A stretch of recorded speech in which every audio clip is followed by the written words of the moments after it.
Bitch girl. Bitch girl. You're a little bitch girl.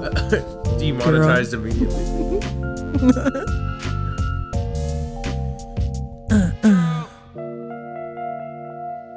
Play that fucking harp. Not a harp. Christmas episode. Woo! Welcome. Look at our little Welcome, tree. all you bitches and all you girls. This is our Christmas episode. Look at our little Christmas tree. Merry bitches. Merry bitches. Merry Chris Cass. This is so. I call it Cassmas. Cassmas. Yeah, Cassmas is better. Chris Cass sounds like a. Chris Cass. Sounds like a cookie. Sounds like a cookie brand. Sounds like that Chris Cass. hip hop group. Get a little bit of Chris Cass. Oh. You know? Get a little bit of Chris Cass in your morning coffee. It sounds like a fiber supplement. Put a little bit of Chris Cass in there and just make you feel better. Yes. Need a fiber supplement. I know. All I eat is candy and anal clogging things. You went right. Right in his anal. Oh my God. Anyway, welcome to our Christmas episode. I was talking earlier about how I'm in my freaking luteal phase, and first of all, no, this is not going where you think it's going. Last episode we talked all about like periods and all that stuff. I don't want to fucking talk about that anymore because I'm sick of it. I'm sick of talking about all my little phases and all the ways that it affects me. And one thing that annoys me is that Aaron, my sweet little love, he has my period tracker on his iPhone, so I don't even have access to it. I'm just mulling through life. And then he's in there like doing like an abacus, like looking at the fucking flower chart. Yeah, he's hacked in. He's looking at it. He's like 3 days until this and this phase and whatever. And so he now loves to like mansplain what phase of my period I'm in and what how I'm going to be feeling, or like he'll send me reels about how I need like a starter pack for my luteal phase, and it's like I need slippers and a blanket. And I'm like, I do need slippers and a blanket. Yes. Thank you. And the beautiful thing about Aaron is that he will actually bring me slippers and a blanket. Like he's trying to take care of me, but I'm also just like mad that he knows and I don't. You and just bleed through things. I want to go back to medieval fucking times where women just looked down and went, I'm bleeding. And then had no idea what to do about it. Shoved a bunch of cloths up there and then just fucking went to town. Dirty rags. Yeah. I want to be in medieval dirty rag time. I want to be in a dirty rag little period time where I just have no idea why I'm pissed off, but I'm pissed off and I feel justified. Because now when I get pissed off and Aaron goes, you're in your luteal phase, I'm like, God damn it, he's right. Like, it's awful. It's awful knowing that the reason that you're being a bitch is because of science and you can't do anything about it. And I wish I could get men to understand this. You know, like I wish you guys had a phase. I just wish you guys had a little phase. The fact that you just constantly produce semen and you just constantly produce everything in your balls from the moment you are born to the moment that you die is unfair. There should be a phase. You should have a dying and a rebirth, and you should be able to feel what that fucking feels like. And then when you guys are like lifting really heavy things and you're really angry, we're like, honey, are you in your brolicular phase? Brolicular? Yeah, you're in your brolicular phase. Brolicular. Exactly. That's hilarious. Exactly. We have two phases. What? For the first half, we're really dumb, and then for the second half, we're really sorry. Oh, that sounds like you got that out of a Bad Husband's Cheating Guidebook or something. I've done both of those a lot. Yeah, for sure. But I mean, men always come back. Yeah. 30 years later. They do come back 30 years later. My mom is a great example of this. All of Brenda's freaking ex-boyfriends, they came back, baby. Like clockwork. Oh yeah, how you doing? Facebook was made for the reach out. Facebook was made for the OG freaking boomer reach out. Yeah, it's like a slide, but it's not. Boomer men love to be like, remember that woman I dated before my wife 35 years ago, and now I'm divorced and have 2 kids, but she was the only one who ever loved me properly. I'm going to hit her up on Facebook Messenger. I'm going to write on her fucking wall. They love it. Hey, been a while. Like, hey, how you doing? How's life treated you? Saw something and I thought of you. Yeah, I saw a picture of you and it's just, your family is so beautiful. It's an easy in because it's been fucking bajillion years. You can be like your family, your dog, your kid, your lizard. Everyone looks great. You know, you have such an easy way to just fucking weasel your way back in there. They love it. They love the reach out. Probably feels good. Of course. Can you imagine out too? you have someone in your life, you break up because of what at the time probably feels now like a trivial reason, right? Because when you break up with like a boyfriend or when you're younger, you're not going to remember exactly what it was. And it's probably just going to boil down to like basic incompatibility or someone moving somewhere or something. Or even if it's like hot and heated, like you're not going to remember all the reasons you were fighting. You're just going to remember that it was like passionate, and then you get married and you have kids and like life seems so much bigger now because you have all these things happening. But then when life starts to kind of feel not so great, and so sometimes people get divorced or life starts to kind of plateau a little bit, that's when you start really glorifying that other time, that other person, blah, blah, blah. And that is the perfect time for the reach out. That's it. That's the perfect time because you don't know what you're going to get back, but it's going to be exciting. And when life doesn't feel exciting anymore, that's it. That's the moment, Go get them. Go see what she's up to. See if she messages you back and goes, I've been thinking about you every day for 40 years. That's what they want. That's what all those men want. Even if they just say they want to check in. No, they don't want to check in. They want their late stage love story. Do you think they're actually serious about like getting back together? I don't think they know what they're serious about. I think they do the reach out without thinking. Like everything men do. Yeah. They do so many things without thinking. Men do so many things without thought, like not conscious thought. Just chasing a dog. They're just kind of like doing something. And that's also, I think, why a lot of men are like very defensive about their actions later, because they weren't actually like in their mind doing it intentionally to you. And that's one thing I don't think all of us get, be it, I don't know, just anyone. But especially when women are dealing with men, a lot of times it'll be like, we remember shit. So we're like, you said this and you did this. And why did you do that? If you didn't mean that, then why did you say and do all of these things if you didn't mean it? And I think a lot of the time men are just saying and doing things without a lot of conscious thought. It's kind of just like floating in a tube down a river. And then all of a sudden you get out of the tube at the bottom and you're like, oh, that seemed like a good ride. And I was like, yeah, well, while you were tubing, you flipped me out of your tube. You pulled over here. You did this, you did that. You tried to drown me. And you're just like, I was floating down the river. I don't know. Yeah. That's men's biggest thing. Floating down life. Floating around. I don't know what it is. Tell me, because I'm so curious. Like, what is it when you do stuff without conscious thought? You're just doing it? Oh, I don't know. If we thought about it, we'd be paralyzed. Men can't afford to think about things before we do them. Right. I think it would actually make us not men. Interesting. If you considered a decision before acting upon it. If you thought about something before you did it, yeah, you would not be a man. Yeah. Yikes. But you guys have so much thought for other things. Like we can't all just hate on men entirely. Men have done and thought of some cool shit. They've invented stuff. Been impulsive. Like, I gotta do this right now. Like, I gotta use my brain. I gotta act upon this wild hair up my ass. Interesting to call it a hair up your ass, but okay. You never heard that? No. You got a wild hair up your ass? Yeah, it's a saying. Oh, okay. That's fun. I've never heard that. I like that. You got a wild hair up your ass? Yeah. A wild hair? Like a goat hair? Like an ingrown hair, probably. Oh, God. Like a pimple ingrown hair of your ass? Your face changed so fast. Like, oh, I hate it. I loved it and then I hated it. Yeah. A wild hair. Why is it wild? Is it your hair or is it someone else's hair? Oh, it's your hair. I assume. I hope so. Could be not. I don't know how you'd get someone else's hair up your ass. Oh, true. Oh, you know. You have, my hair's always in your ass crack. No, I don't. Yeah, my hair's always in your ass crack. That's what happens when you shower and live with women who have long hair or men who have long hair. That hair will end up in your ass crack. I don't know how or why, but it will. 100% it will. You could be going down on a man and then be like, who's the long hairs? Oh, it's mine. Like, it's, how's it get there? I don't get it. Even if you're not showering with them, somehow it just lives on the walls and just jumps to you at the right time. You're shedding. Yeah. For sure. And it's ending up in weird spots. It's ending up in the laundry, which is ending up in the clean underwear, which is ending up in your ass crack. And that is a wild hair up your ass. What does the expression mean again? Sorry. I'll Google it. Wild hair up your ass. It's like an urgency to do something. Look up a wild hair up your ass and see if it's a real saying. Does anyone know? Someone's like, is it a wild hare or a wild like hair like a rabbit? The latter sounds unlikely.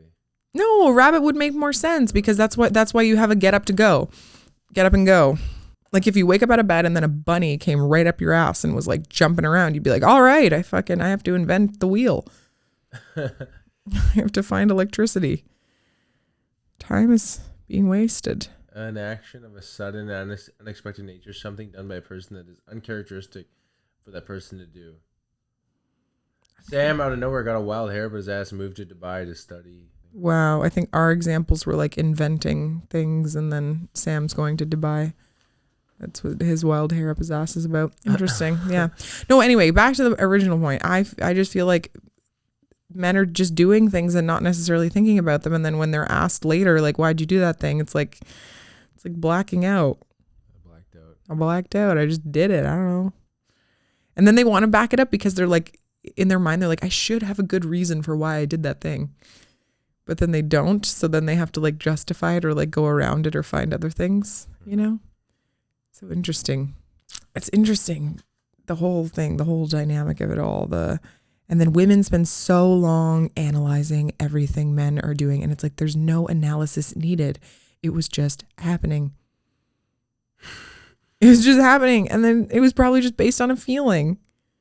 That's why I feel like you'll never be insecure if you're in a relationship, well, I found anyway, with a man who actually just really likes you, because they're just going to act like they really like you, because they do. So they're not necessarily going to think about how much they really like you. They just really like you. So they're just going to do stuff in that realm. Mm-hmm. Whereas if you date a man who doesn't like you all that much, and the fucking weird thing is that men will do that because they're not sitting there going, do I want to marry this person? Do I want to be with them forever? They're not considering their actions before they are in relationships. Sometimes they're just like, she said we had to do it, so we're doing it. Or they're just like, I owe it to her now. Like, I don't know. It's like a weird thing that they don't even think about. All of a sudden they're just with someone for a really long time. But if men don't really like you that much, they can love you. They can have love. But like, if they don't really like you that much, you'll feel it in all the actions. And fucking Jesus Christ, get out of there.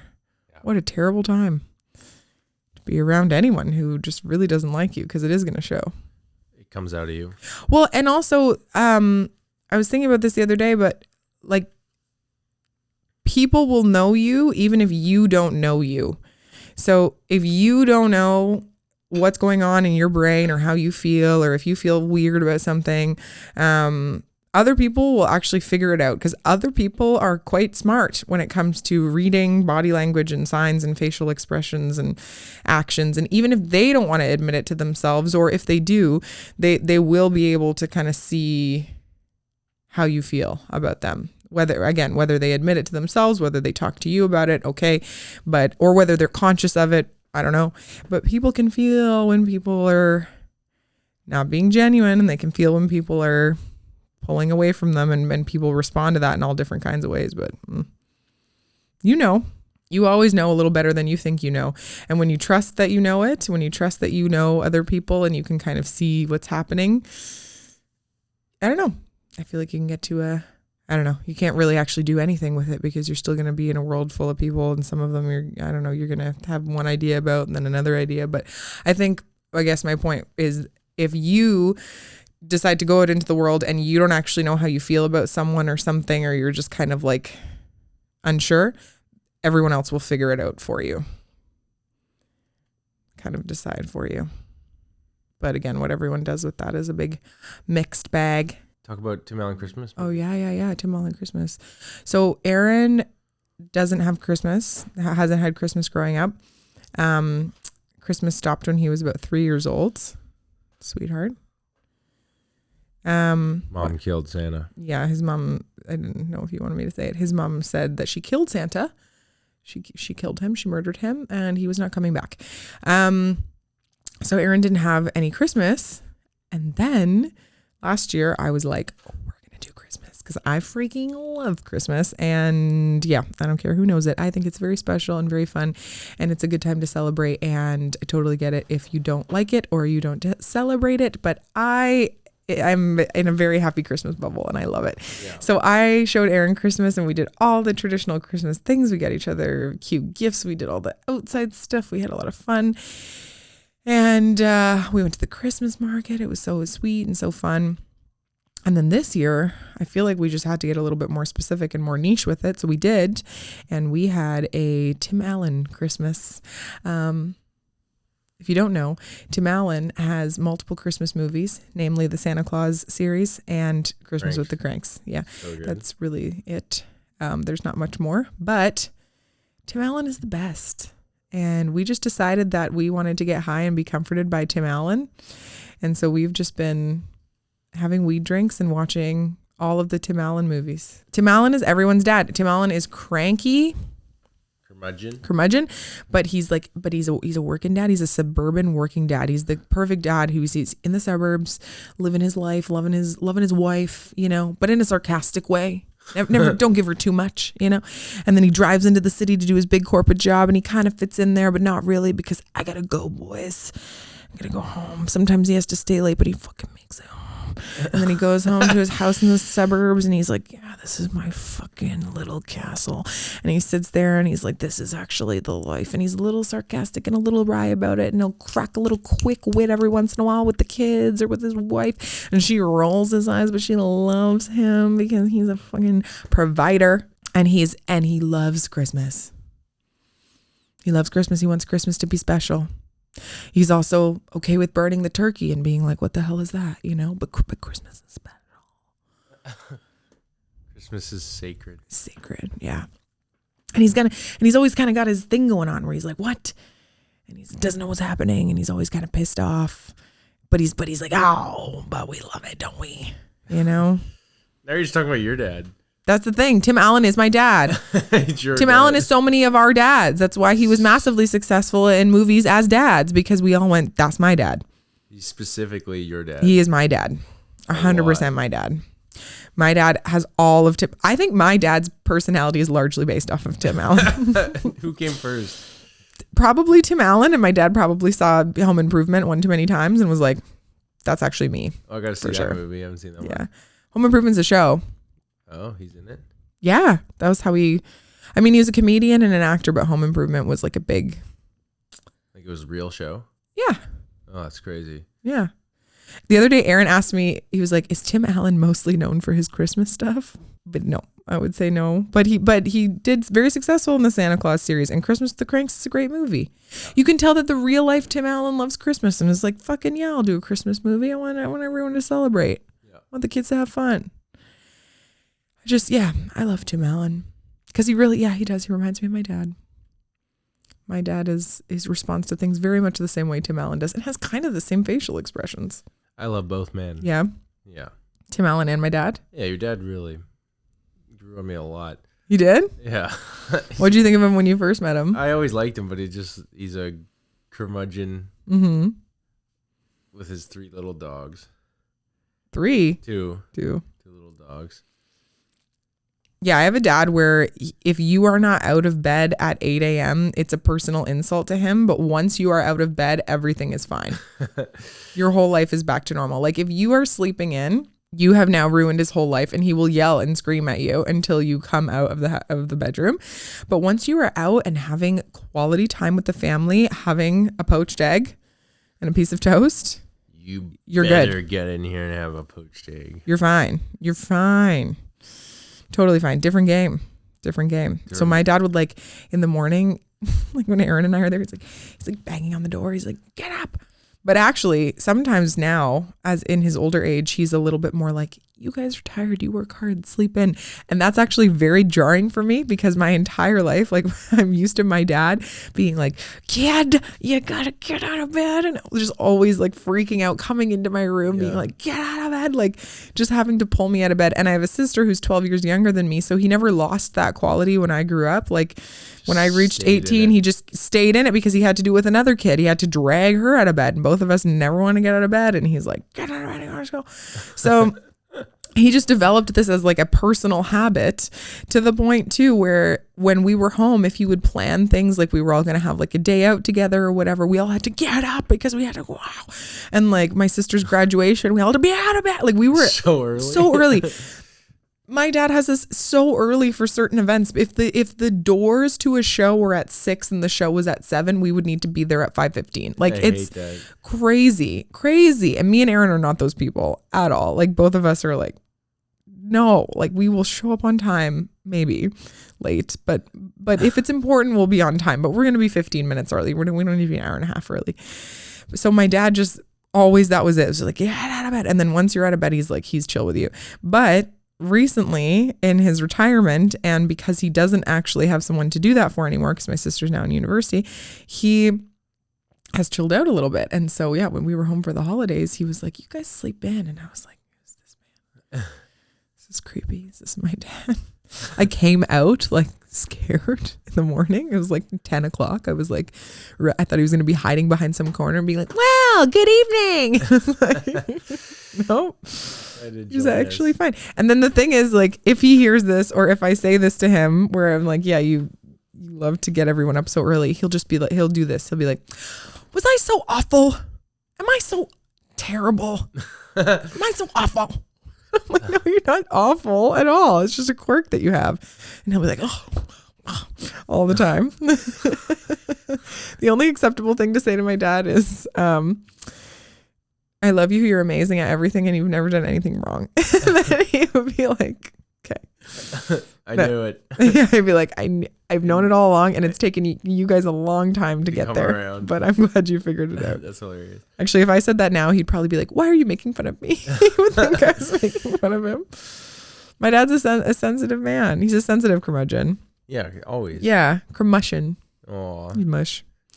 I like how he gets mad at his little dogs. Yeah, he has 2 little tiny white crusty dogs, and he gets really mad when you say that they're crusty, but they're crust.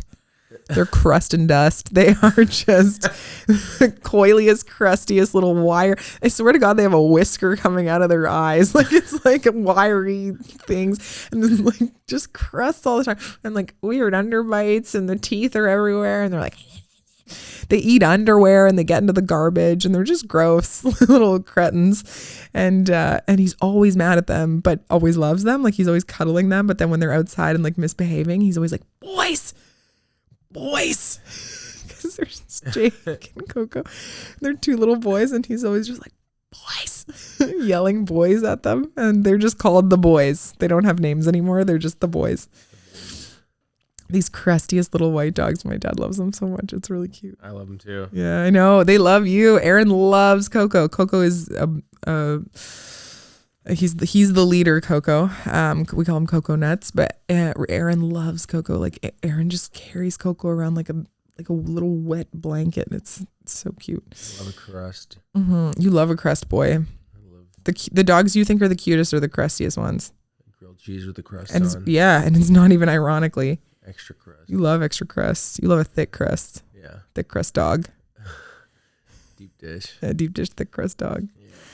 All crust. Crust and sauce only. For real. But yeah, it's so cute. It's really cute watching my dad around Christmas time because I don't know if anyone else, like I just love the stuff that my dad wears. Like he's so down to just be like cozy and Christmassy, but he's such a guy, but then he's also just, I don't know, he's like okay with some of his more like feminine qualities, which I think is really sweet.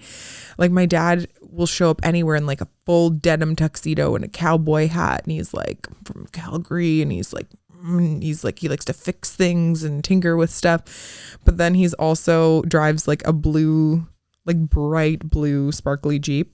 Has 2 little white crusty dogs, and the minute December hits, that man is wearing a Santa hat, and he just wears it unironically because it keeps his head warm. He's like, this is amazing. He wears it all over the house. It doesn't matter which one you put on him, he will take it. He's lived with women all his life. My dad has never had any sons, and yes, he had brothers, but that was a long time ago that he lived with them. He has all of his adult life just lived with women and girls, and he knows better than to put up a fight. He will just sit there and you could put a Santa hat on him that says princess. You could do whatever you want and he'll just fucking sit there in his little turtleneck and take it. He's ran through. He doesn't care. He doesn't care. Do whatever you want. The only control he has is the boys. No, yeah, the only control he has is the little dogs. He can't control the women. He stopped trying a long time ago. He's very proud of that fact. My dad is like a proud, beaten down man, or he pretends to be. He'll be like, if another person was around, he'll be like, I've just learned after all these years, just let it happen. Like he's just sounds like he's getting abused and he's just letting it happen. The sooner you accept it, the sooner. Yeah, he's like, I've stopped trying to make sense of it years ago. Doesn't care. He's just kind of melancholy. He's just sitting there, just like a blob. Happy with it. Yeah, he's contented. He's totally fine. Love fine with his life full of women. He's like, this has been my life for 35 years. And you're like, okay. But yeah. And then because of that, I feel like for both of us now, Tim Allen is very comforting. And so it has to be a Tim Allen Christmas. Tim Allen Christmas. What were the other thing? It was like Tim Allen and something else Christmas. A Tim Allen open mic Christmas. Open mic Christmas. Yeah, because our Christmas tree has a microphone on it. I lost the base. It's fine. We've got it. I lost the base of our Christmas tree, so I used this mic stand that Louis C.K. might have used. Yeah, you're very proud of that fact. Yeah, he may or may not have used it because he dropped into this place called the Kino a long time ago, and I got the mic stand from when the Kino shut down. Yep. So who knows? Who knows? And I got a mic on top of it where the stars should be. Beautiful. Open mic Christmas. We'll go into it and... We have 2 Christmas trees. Do our horrible jokes. We have 2 Christmas trees. We do. It's a very exciting time in our house. I have a very special gift for Aaron. It's a t-shirt that just says, I'm only straight for my mom. Which embodies Aaron perfectly. That should be the merch for our show. I'm only straight for my mom. Yeah. Yeah. It's pretty funny. Oh yeah, we had our show. Did we talk about that? No. Oh. So Aaron and I had a comedy show in Vancouver called Couples Clownselling, which we think is a great name, and we're not looking for suggestions at this time. And the name, the show was us interviewing comedians and their partners were not comedians. And this was kind of the beautiful, crazy thing about what I kind of love and hate and think is frustrating and beautiful about comedy is that for so much of the show, the non-comedian partners were the funniest part of it, like coming in with the hardest laughs. The show was sold out. It was a packed room. And they were so funny because they were just being so real. They were being so genuine. They were being so themselves. And really that's where you get the best comedy, is when you're just not trying that hard to make something funny. You're just saying something honestly. If they were all married to or engaged to comedians, so they lived with comedians for a long time. And I think that makes for some pretty interesting fodder, to talk about. Lots to discuss. And they just came out with some of the funniest things, and they weren't trying to be funny. They were just talking. And it was so cool because it's really cool. Yeah, it was neat to see.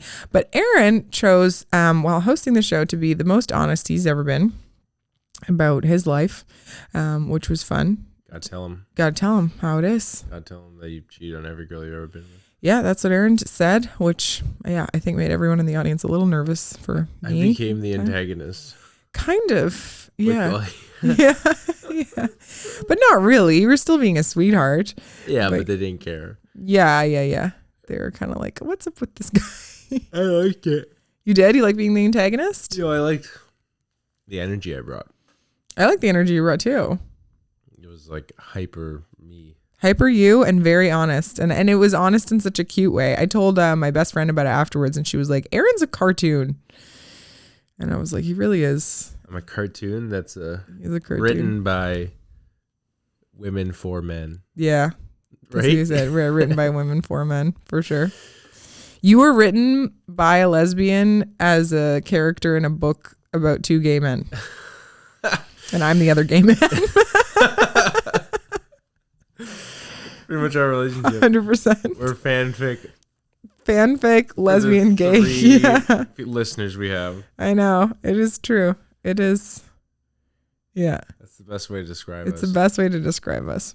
And we had audience members were able to ask questions. Yeah, so that was a cool part of the show is we had like a bucket on stage. Audience members were able to ask questions. And do you have some of them? Yeah. There? Should we ask? Yeah, please. Let me give Should we to say you. it? Okay, so instead of podcast advice this week, because I mean, so many people have been asking questions. We just don't have time to get to everyone.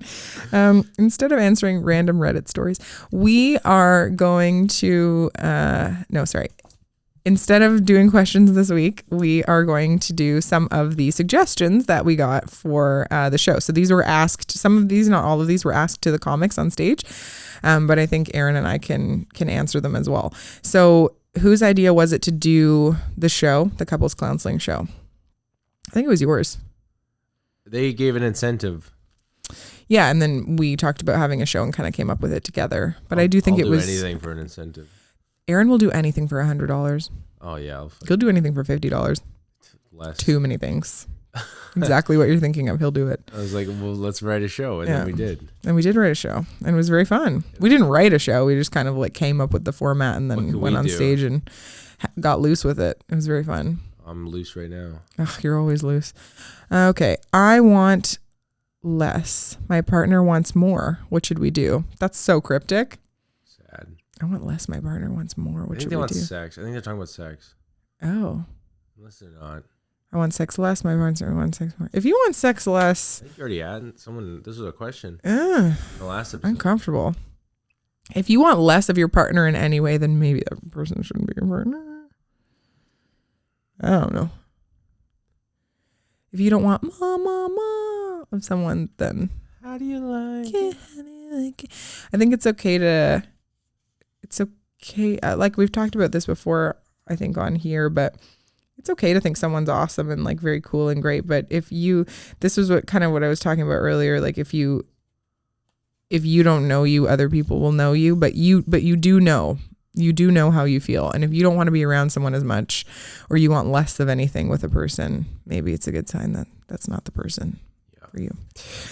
Sad, but it's okay. Part of life. Do you consider it okay to masturbate without your partner? Topical. Yeah. Of course. I think that's totally fine. Porn is not ideal. No, so maybe you would say you consider it okay to masturbate without your partner, but maybe if that masturbation involves a porn addiction, that's something to think about. Definitely. For sure. Something to think. What do you think? Totally. I mean, I was reading this book and it was talking about how porn actually really does change the way that you respond to sex, and the things that turn you on and like that kind of need for more and more and more. It really can get addictive. So, kind of also numbs you. Yeah. I think it's okay to obviously like pleasure yourself without your partner. You're allowed to be your own person and explore your own body, but someone's got to explore your own body. Jesus Christ. Sound like a sex ed teacher. But if masturbation is tied to some sort of like addiction or fueling some sort of something that doesn't feel good, then maybe just think about it a little bit, tug it a little less. I don't know. Will swinging be back in 2025? And then they drew a picture of a pineapple, which is what they do, right? In grocery stores, you put an upside down pineapple in your cart if you're down to swing. Yeah, or you do it at cruise ship. You put it up, like in your door or something. That's so aggressive. You put a pineapple in your door? Yeah, upside down. Or you put like a picture of a pineapple on your door. Really, so obvious. Ships are very sexual. I'm sure. You're just on a boat. Swingers cruise? Makes sense. Apparently, yeah, like a singles cruise is just swinging. Crazy. Or just fucking. And there's gay cruises. Of course.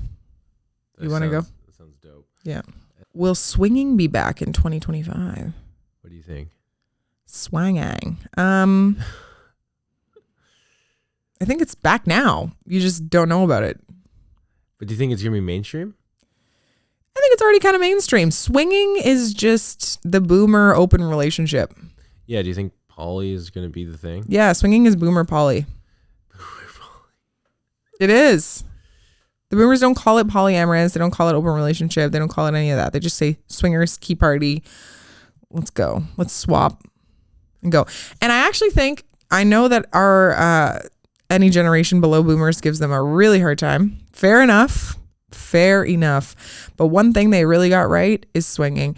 I think if you're going to want to be with someone outside your partner and you just need that little thrill and that little rush, go put your keys in a bowl, swap people, shut your mouth, fuck someone, go home with your partner, call it a day. I think that if you're going to mess around so much with open relationship stuff, I mean, it's fine if you really are into that lifestyle and you know you can do it. But for a lot of people who are monogamous and then decide to open up their relationship, it's a huge fucking disaster. Yeah. So swinging. Good point. Yeah. If you're really like, again, there's always exceptions. If you're like, if you love being polyamorous and you're happy, that's great. But oftentimes I see TikToks of polyamorous people and they're always trying to convince you why poly life is better. And they're like, it's really fine. And we always talk about jealousy. We talk about jealousy every 3 minutes. So we're very open and we're not closed off and we're always talking about jealousy and we're always sorting out jealousy. So we're always very open and communicative. And this is an example of what it looks like when we sort out our issues. And I'm like, I feel like every day you're just sorting out issues. Yeah. And you're actually really not very happy. And you live in constant insecurity. Yeah. But you know, some of the happiest couples are those like groups of 3 and 4 where they're always together. They're not, their partner isn't dating someone else and they're not there for it. They're like always, they're all dating. It seems a little crowded, but some of those people look, the men particularly look thrilled. You need a big house. Yeah. You do. It's a lot of bodies. I think swinging is back. I think swinging will be back even more. And I think our generations will... Swinging is already back. Swinging is just couples having threesomes. Yeah. All different words to say that some people just don't want to fuck the same person forever, but they want to love the same person forever. And that's totally fine. You can fuck other people with your partner if you want to. Have fun. What do you think about swinging? Poly boomers. That's funny. Yeah. What do I think? Yeah. I don't know if it's going to come back. You don't think it's back? I don't think it's ever going to become mainstream. Why not? I don't know. Maybe. Swanging? Yeah, maybe. Wouldn't you say polys become mainstream? In certain East fan circles. I guess not everywhere because it's not common to see like a poly couple on the red carpet. Yeah, 100%. That would be like... There's almost literally none of that. Maybe it's because when you get invited to something fancy smancy, you only ever get a +1. I wonder if the poly people are trying to change that. I wonder if the poly community is like, we need +2s at every event. Yeah, that's what the plus and LGBTQ plus is. Plus people. Just plus more people. More hoes. LGBTQ plus hoes. That's awesome. Okay. She is a terrible reactive driver. Does this affect your sex life? I think that's a good question for us. Reactive driver? Not reactive. I'm a really annoying backseat driver. Yeah? That's been some of our biggest fights. Yeah. Does this affect your sex life? I don't know about that, but it's definitely been the cause of a lot of fights. The car? Yeah. Yeah.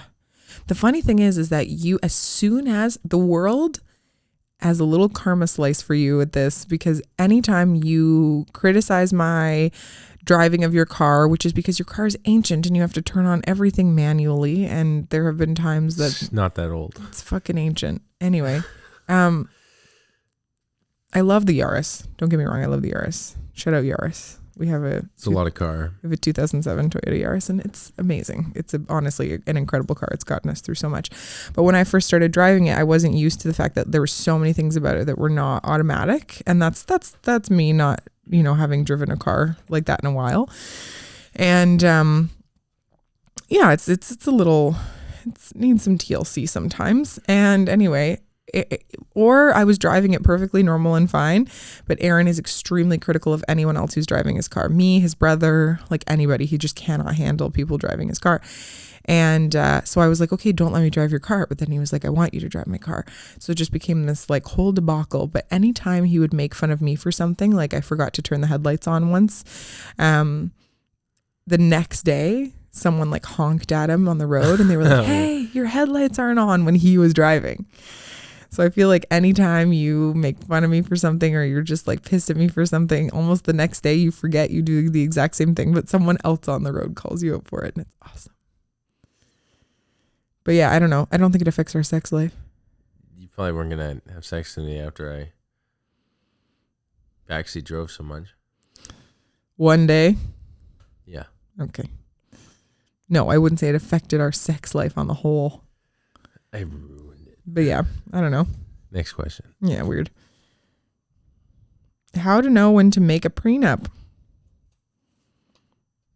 I don't know if you have that much fucking money. Don't get married. Shut up. Shut up. Don't get married. Have a full ass wedding where people come and give you presents and don't actually sign anything. But then have a wedding. You don't need to get married. But won't you be married anyway?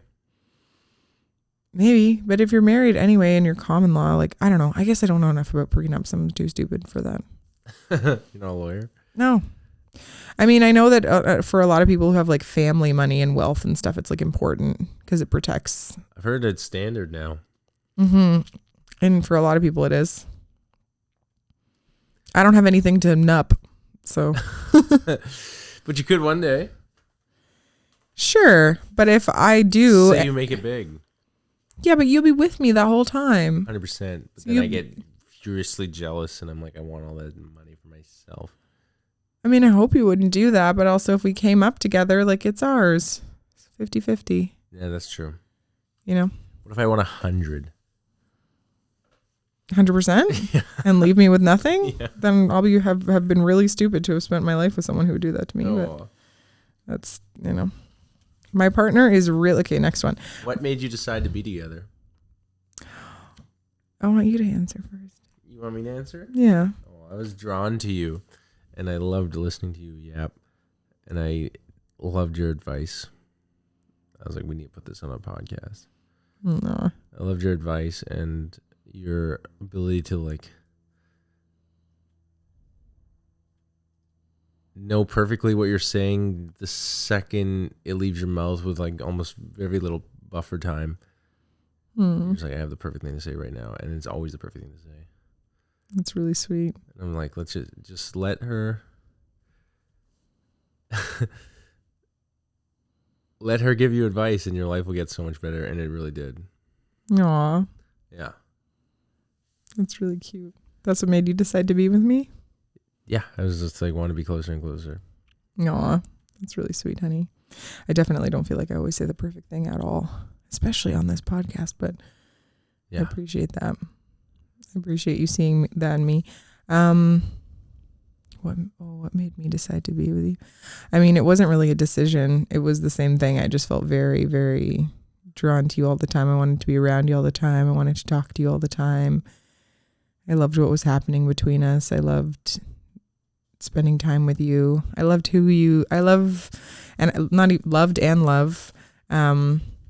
the way you see the world, your curiosity about it, the things that you mull over and think about, the way your brain works. The way your brain works is a big one.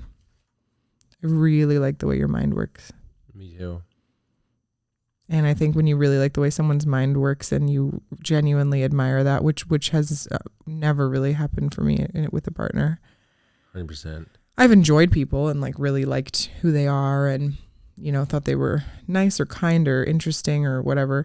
But I've never really felt like, oh, that's like a really cool and interesting mind. And there's something about that that's really like exciting to me in a lot of ways.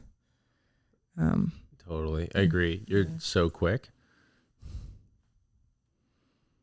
and smart. You take your time with things, but when you think about them, like you come through with really interesting observations. That's really special. I'm slow. You're not slow. You're the funniest person I've ever met. I love that. That's so cute. We laugh together. Like you make me laugh. The ways you make me laugh are really important to me. All the time. And it's so much to do with like analyzing our dynamic and our family and our friends and our situations. Like you're so good at observing and analyzing the things around us, things that I've even lived with my whole life that I never had someone else put to words in the way that you do. And it's very funny and it's very connecting. Mm-hmm. Yeah. Yeah, guys. So life needs another person. I don't think it always does. I think but some you need people to share it. I don't think you need to. I don't know. I disagree. I think that some people need to share it with friends or family or just other people, or honestly with themselves. Some people, life is like a very much a solo quest. I actually think there's absolutely nothing wrong with that. I think that's awesome. But I think if you find someone where you're like, that's that person's brain and my brain and our hearts and everything we want, just fits. If it just really fits, that's a beautiful thing to do, to share your life with somebody. Yeah. Not everyone's going to find that, and that's okay. It doesn't mean your life can't be very rich and fulfilling. I don't think everyone should always chase romantic love like it's the ultimate pinnacle of something that you need to be happy. It's not. There's so many other things that you can do to be happy, and there are. But when you do find someone, or if you find someone where it just is like, that's another piece, you know? It's really awesome to do life with someone when you feel like that. And it sucks to do life with someone when you don't feel like that. But you have scraps of feeling like that because you've gotten close to somebody over time. Yeah. Yeah. Poignant. Yeah. Yeah. You can never solve the puzzle. Yeah. Totally. You can maybe find some flat pieces, some corners. That's why I say about stand-up is it's like solving a puzzle. Every single time you go on stage, you get a different piece of the puzzle, and stand-ups be like awesome in that way and frustrating in that way, where it feels like, I always say, it feels like you're solving a double-sided 1,000-word beige jigsaw puzzle, where every time you go on stage, you get a piece, and it could be, a flat piece. It could be like a curved piece, a corner piece, maybe it's a piece that connects to another piece, or maybe it's a piece just floating out in the ether and you have no idea, you know, if it's going to connect or when it's going to connect. And those are the sets where you go up and you're doing comedy for 3 people, and, you know, it smells like washroom, and you're not doing anything original, or you're doing your same jokes and they're bombing, or you're just not really, you don't feel like you're very creative or interesting, or you're trying that much, or the audience doesn't care. And then there's these sets that you have that are, they're perfect corner pieces, or they're very connected to everything else you've already discovered. It feels like you unlock something new, you try a new joke, you get them with crowd work, you become more yourself, and it just becomes something else. And then, you know, the more you do it, it's not really about like solving the puzzle and seeing the whole picture. It's just for people who really love to do puzzles, you know, who really find joy in finding that new piece every single time. And you get the opportunity to go up so much that you're really getting new pieces all the time. It's just how useful are they to building what you want to build. And I think the same thing can be said for so many things in life, is that you're solving something that you don't really fully know what it's going to look like or how long it's going to take you to get through or solve. And you don't know when the pieces are going to come or what they're going to connect to. But when you find the pieces that do connect and they do work and they make sense, I don't know, it's just motivating to keep working on the picture, you know, because it's fun. It makes it fun. And finding that in love is also really fulfilling. Yeah. That's one of the pieces of Cass advice I was drawn to. Loved it. Stop flirting with me over there. Next question. Yeah. All right. Next question. In this beautiful conversation we're having, my partner is really bitchy. What can I do to prove that I'm such a great guy? Yeah, I wrote that. Sick. with bubble letters at the end. Great guy. What can I do to prove? Sorry, I think this was supposed to read that I'm such a gay guy. Yeah. Yeah, that can't be a real question. That's insane. Because I feel like this is a fake question for so many reasons. Yeah. One of them being, they said my partner. So this is somebody that you've been dating long enough to consider a partner. She's bitchy. So, and this is a guy saying this too. So this isn't even like we've been dating for 3 minutes and we're lesbians and we're calling each other partners. Yeah. This is like a guy has decided to say, my partner probably a couple years, is really bitchy. So he's kind of such woke.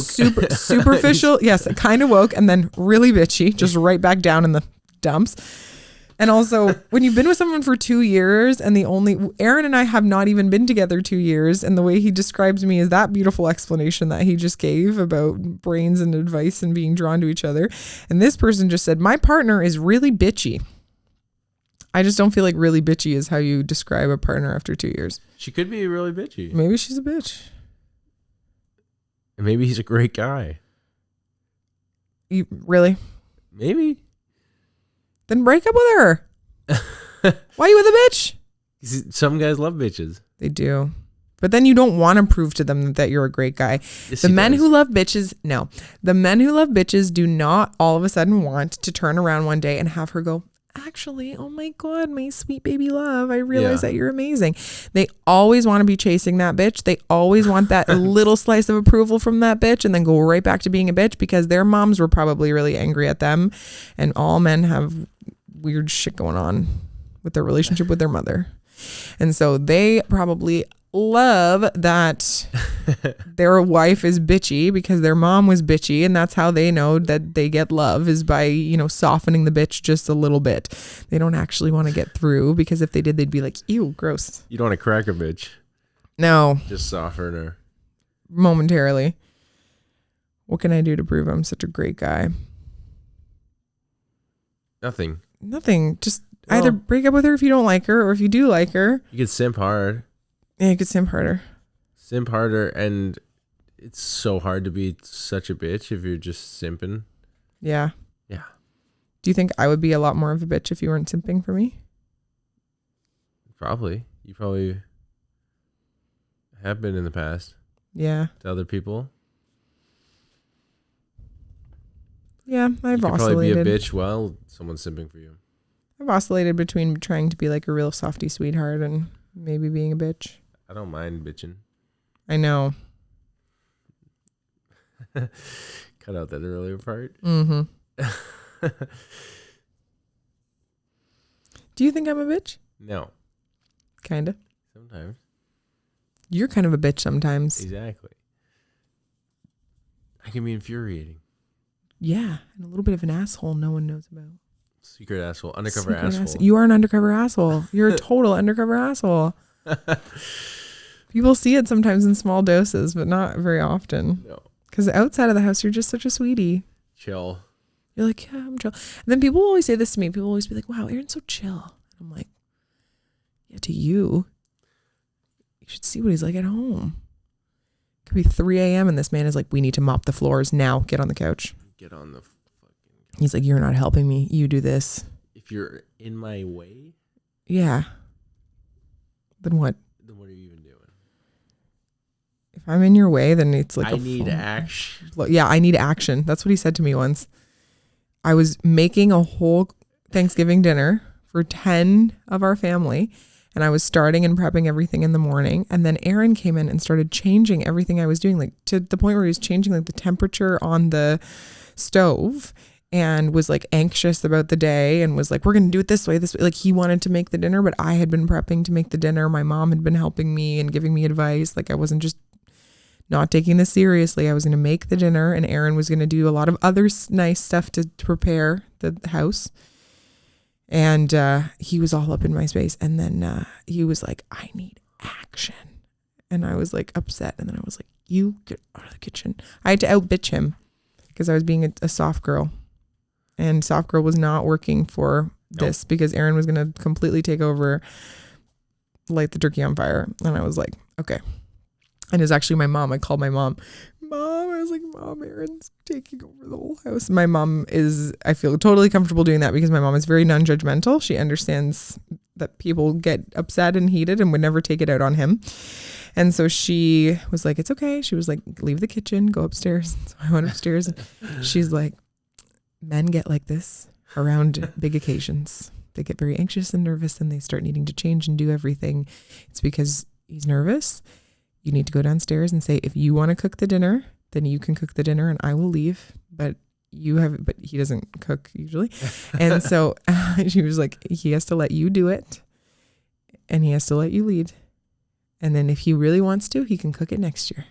And I was like, okay. So I went down, and Aaron didn't even need to be told. He was already in the corner peeling potatoes. And he was like, I'm sorry. Tell Brenda I'm sorry. Yeah, he weren't even sorry for me. You were sorry for my mom because you love my mom so much. Aaron's got a whole thing with moms. She told on me. Yeah, and he was like, Brenda, I'm sorry.